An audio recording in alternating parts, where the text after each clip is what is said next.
পঙ্কজ বাঙালি আর Hanumant Singh Bihari matric পাশ করে দুজনে পাটনার কলেজে ভর্তি হয়েছিল। একই হোস্টেলে একই ঘরে জায়গা পেয়েছিল। পঙ্কজ পড়তে এসেছিল হাজিপুর থেকে, আর হনুমন্ত এসেছিল নন্দনপুর নামে এক গ্রাম থেকে।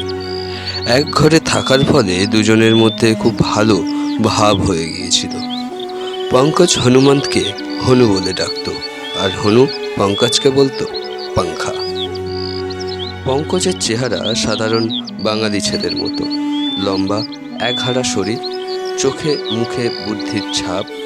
সে লেখাপড়ায় ভালো, আবার খেলাধুলাতেও ওস্তাদ। হনুমন্তের চেহারা রাজপুত্রের মতো, টকটকে রং, মুখশ্রীর তুলনা নেই। লেখাপড়া একটু নরম, কিন্তু হকি, ফুটবল, ক্রিকেট সব খেলাতেই আছে। কলেজের হোস্টেলে বছরখানেক কাটবার পর গ্রীষ্মের ছুটি এসে পড়ল। পঙ্কজ হনুমন্তকে জিজ্ঞেস করল, আচ্ছা হনু, গরমের ছুটিতে গায়ে গিয়ে কী করবি?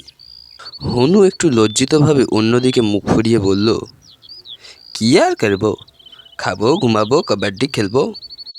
পঙ্কজ তার মুখের ভাব লক্ষ্য করছিল, তার পাশে গিয়ে বসল। বলল, আর কি করবি?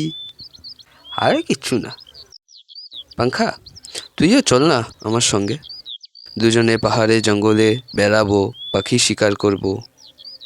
পাখি শিকার করব? কি দিয়ে, লাঠি দিয়ে? আরে না না, আমার বাবার বন্দুক আছে, দোনালা বন্দুক। তাই নাকি? আচ্ছা, তাহলে যাব। কিন্তু তুই গাঁয়ে গিয়ে আর কি করবি? হনু হেসে ফেলল।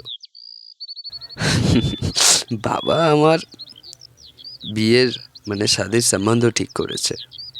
এই ছুটির মধ্যেই বিয়ে হবার কথা। হ্যাঁ, বলিস কি? এরই মধ্যে বিয়ে? তোর বয়সই বা কত?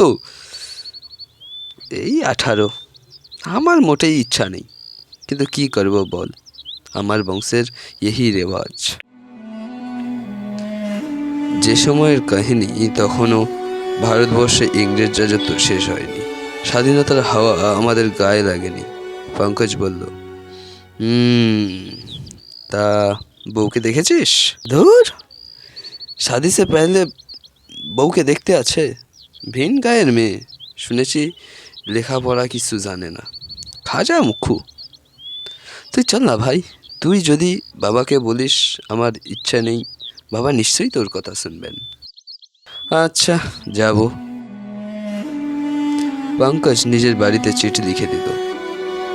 তারপর ছুটি আরম্ভ হলে দুই বন্ধু নন্দনপুর গ্রামে উদ্দেশ্যে রওনা দিল।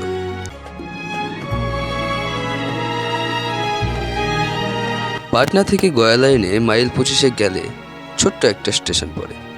এইখানে ট্রেন থেকে নামতে হয়। তারপর 5 মাইল গরুর গাড়ির রাস্তা। হনুমন্তের বাবা গরুর গাড়ি পাঠিয়ে দিয়েছিলেন।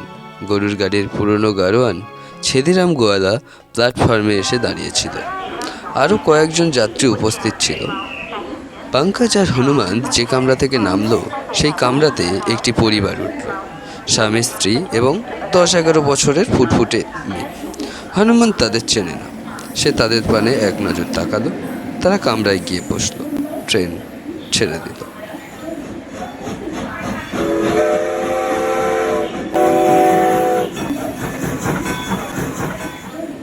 ছেদিরাম চোখ মোটকে বলল, হনুমন্ত ভাইয়া, কেমন দুলহান দেখলে? হনুমন্ত অবাক হয়ে বলল, দুলহান মানে বউ? সে আবার কোথায়?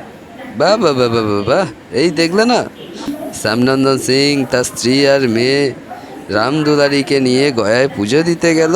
ওই মেয়েই তো তোমার হবু বউ। হনুমন্ত নাক সিটকে বলল, ওইটুকুনি পুচকে মেয়েকে আমি বিয়ে করব? রাম রাম রাম রাম রাম। পঙ্কজ হেসে বলল, দেখতে কিন্তু ভারী সুন্দর, তোর সঙ্গে ভালোই মানাবে, কি বলিস?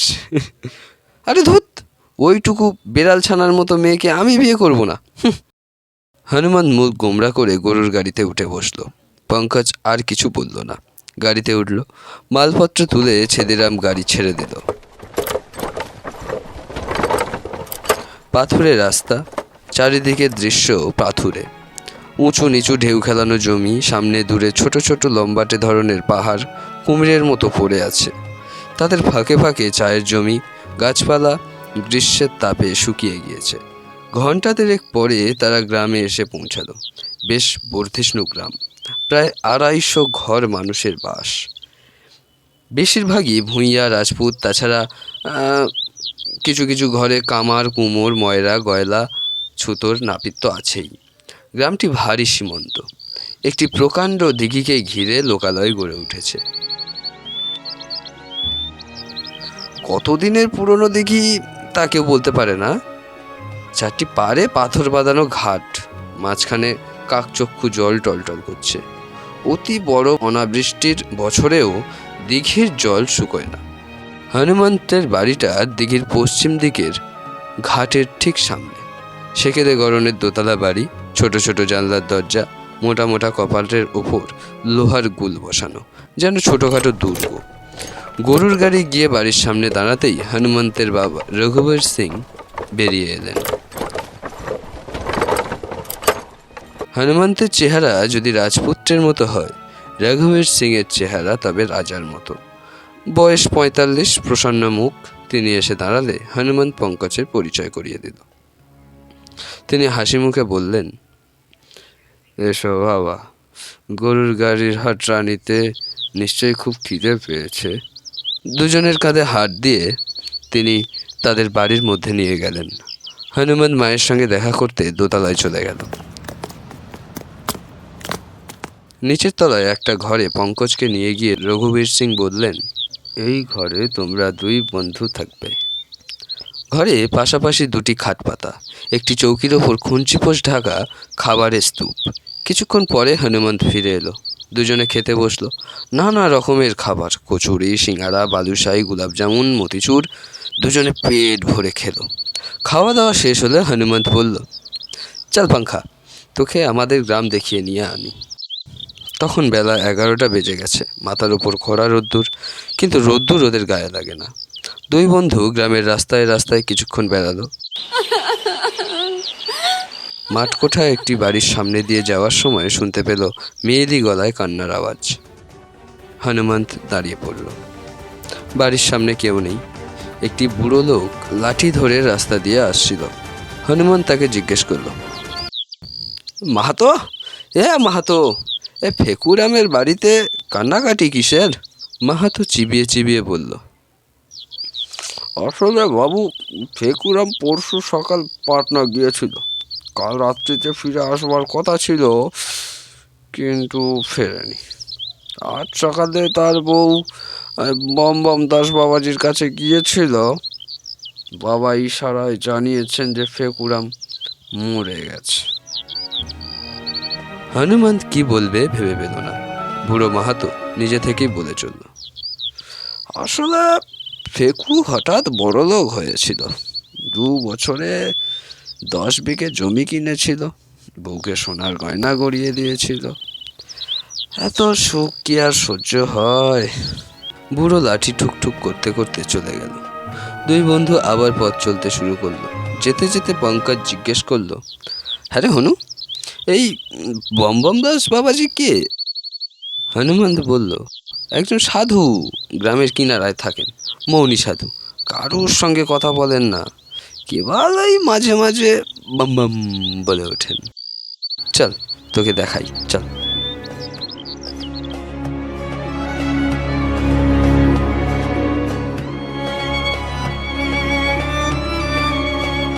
এতক্ষণ শুনছিলেন শরদিন্দু বন্দ্যোপাধ্যায়ের লেখা নন্দনগড় রহস্য।